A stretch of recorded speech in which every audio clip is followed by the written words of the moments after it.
Function کیا سرکار نے، بچے بلائے ہیں، بچے بھی وہ جن کو سکھایا ہوا تھا اور ان کو بتایا ہوا تھا کہ کسی سیاسی لیڈر کا نام نہیں لینا، صرف پاکستان کا نام لینا ہے اور کسی کا ذکر بھی نہیں کرنا، پاکستان کا ذکر کرنا ہے یا جو موجودہ حکمران ہیں ان کا ذکر کرنا ہے۔ ترانہ پڑھ رہے تھے بچے، دل دل پاکستان، جان جان پاکستان۔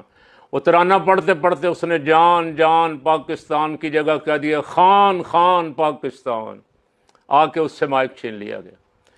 تمہیں بچے بھی برداشت نہیں ہوتے، کسی کا نام بھی برداشت نہیں ہوتا، اس کا نام لینے پہ پابندی لگائی، ٹی وی پہ نام نہیں لے سکتے، اخباروں میں تصویر نہیں چھاپ سکتے، خبر نہیں چھاپ سکتے۔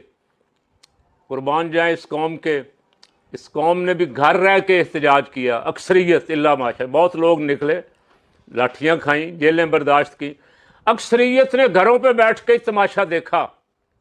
لیکن اب تو بات آگے چلی گئی، کب تک خاموش رہو گے صاحب؟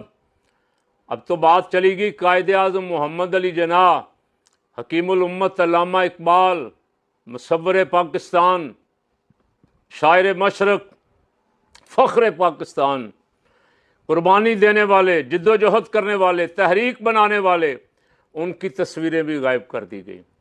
اب تصویریں یوم آزادی کے جھنڈوں پہ، فلیکسوں پہ، بینروں پہ تصویریں کس کی ہیں؟ مریم نواز، نواز شریف، شہباز شریف، عاصم منیر اور دو چار اسی طرح جو اس وقت عہدوں پہ ہیں۔ قوم صدمے میں اور سکتے میں ہے کہ قائد اعظم محمد علی جناح بھی اگر یوم آزادی پہ نہیں ہے تو پھر یہ جو پکڑے گئے ہیں بچے، جیلوں میں بند کیے گئے ہیں خوشی مناتے ہوئے، ان کی کیا حیثیت ہے؟ قائد اعظم علامہ اقبال رحمۃ اللہ علیہ جیسی ہستیاں بھی اگر پاکستان کی یوم آزادی کے اشتہاروں سے، یہ اشتہار کس نے اپنی جیب سے دیے؟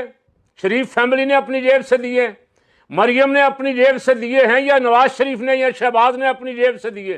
یہ تو سرکاری خزانے سے دیے گئے اشتہارات ہیں، اور سرکاری خزانے سے دیے گئے اشتہارات جو ہیں ان میں بھی قائد اعظم محمد علی جناح رحمۃ اللہ علیہ نہیں ہیں، علامہ اقبال نہیں ہیں۔ کاش یہ قائد اعظم اور علامہ اقبال کو ماننے والے غیور مسلمان بیدار ہو جائیں اور یہ دیکھیں کہ ان کے ملک کے ساتھ کیا ہو رہا ہے۔